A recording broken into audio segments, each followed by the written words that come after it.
Welcome, ladies and gentlemen. This is going to be a review of the bow Dzungar from Sarmat Archery. I received this bow roughly a week ago and I've since had some time shooting with it and I wanted to make a review about it.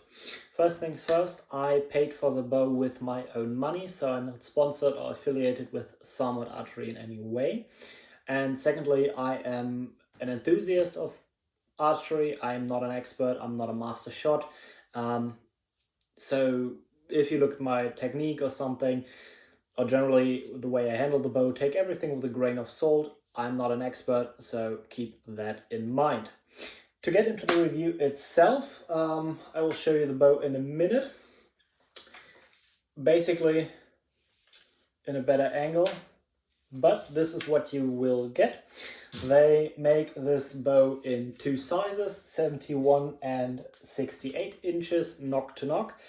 This one is the 68-inch version and they have the poundages from 30 to 50 pounds at 28 inches.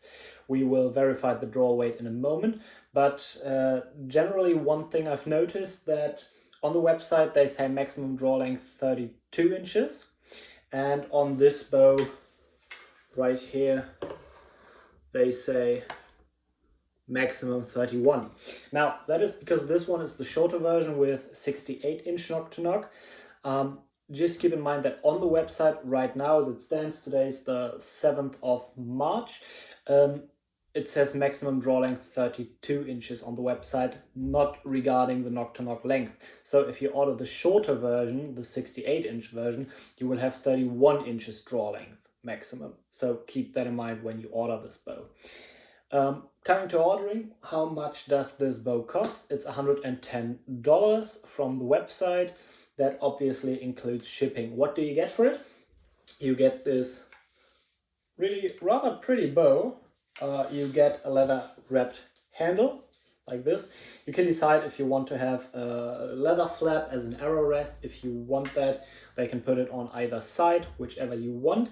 You get this sleeve right here, just a standard bow sleeve. I personally like this a lot because it's not as extravagant as most of the others are that you find online, and I personally prefer that. Kitten, leave my string.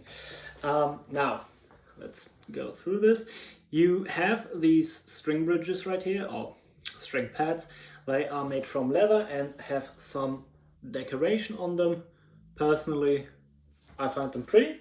One thing to note is that they protrude a little bit sideways from the bow. That's not anything that bothers me particularly, just something you might want to know. And also, if you see any scuffs on this bow, that's from my use, from my handling, not the bow itself. When it came, it was in very exact and clean condition, so nothing to complain about that. As you can already see, this is the top nock and the bottom nock, and it is shaped differently from the one that you put the string on. That makes it very reliable to string. You know which side is which, and also you do know that just based on the inscription that you obviously have on the inside of the bow. Next up, in terms of size, the arrow pass right here, it's quite narrow, which I like a lot. That measured, it's roughly an inch, 2.6 centimeters I wrote down. And in terms of the handle shape, it has this foam-like substance underneath here that bolsters the handle. Now, depending on your style of grip, obviously, you like to have a narrow handle, especially at the top, depending on what way you hold the bow.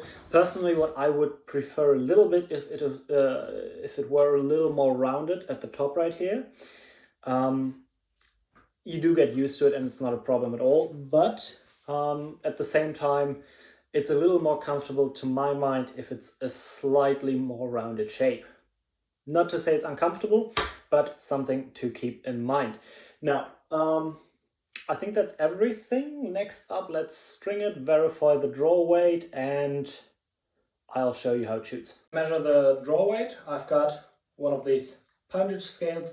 They are limited to 100 pounds. I've got this arrow with a blue marking at 28 inches and the end of the masking tape is 31 inches, so that I know when I have reached full draw for this.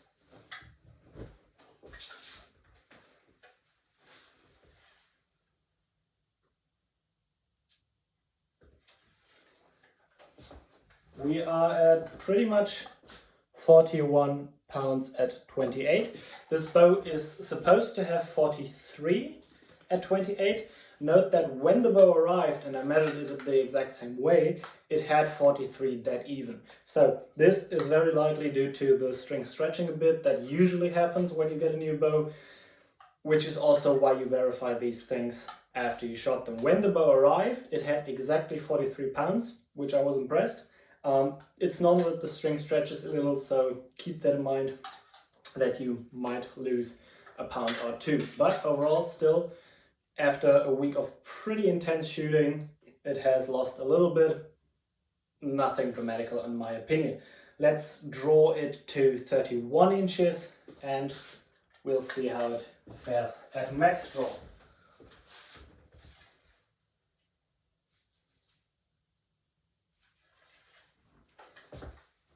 At 31 inches, it is at 45 pounds. Two more things to keep in mind when measuring the weight of the bow. First off, the way I measured it is not really scientific, so there's always some slight variation in how far you pull, and if you do it with a jig, that's definitely the better option. This is the setup I can work with right now, so take it with a grain of salt. And secondly, obviously this is a straight up wood bow, it's a wood lamination, and they do tend to react to the weather as well as the string stretching, obviously. So keep in mind, when the bow arrived, it was at 43 pounds, and it might actually be due to the warmer weather where I live as opposed to Ukraine, where the bow came from. That being said, when it arrived, it was at 43 pounds. Just keep that in mind.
Hit one of my arrows there.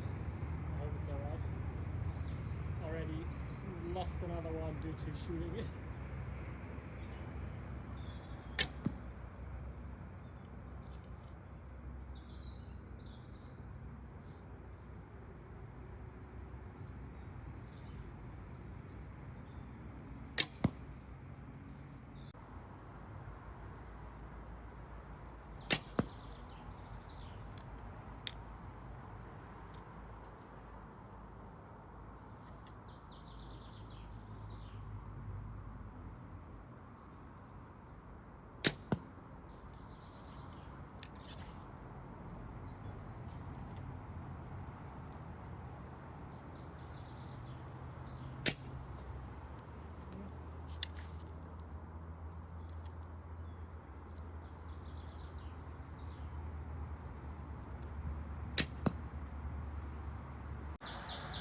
Okay, let me try and answer the question of whether or not I believe this bow is worth the money. To sum up, $110. You can get it in a slightly shorter and a slightly longer version. You can get it from 30 to 50 pounds. It's ash with bamboo laminated. You get a leather handle that you can decide to get an arrow rest on one or the other, or either side, or both, whichever you prefer. It draws comfortable 31 inches to the website. Personally, I have drawn it a little further already, and there's no stacking. It doesn't feel uncomfortable or dangerous or anything. Obviously stick to the manufacturer's recommendation, but I wouldn't personally hesitate to draw this bow a little further. It is pretty stiff when you try to wobble it in either direction, so especially in this one it's rock solid. It doesn't give me any flimsy feeling or anything like that. In terms of shooting, this bow draws incredibly well, very little hand shock, slight kick, obviously string pads, contact bow, but it feels very secure and very good to shoot with this bow. Is this the prettiest bow you will ever see in your life? Very likely not, but this bow doesn't try to do that. This is a tool or a weapon, however you want to define that, and it's not trying to pass itself off as something more by having a fancy paint job in the first place. It shoots brilliantly, and in my eyes this simple aesthetic is actually quite pleasing. I'm a big fan of having a reasonably simple aesthetic on a bow because, well, it just looks more like a tool. And personally, would I get that bow again? Yes, I definitely would. It's $110, not even euros, dollars. So for that you get a great shooting machine, so to speak, or a great training tool. Shipping works reasonably well. Obviously there's shipping costs and possibly custom fees, but this one was actually under the price of custom, so I don't even have to pay anything beyond the normal tax.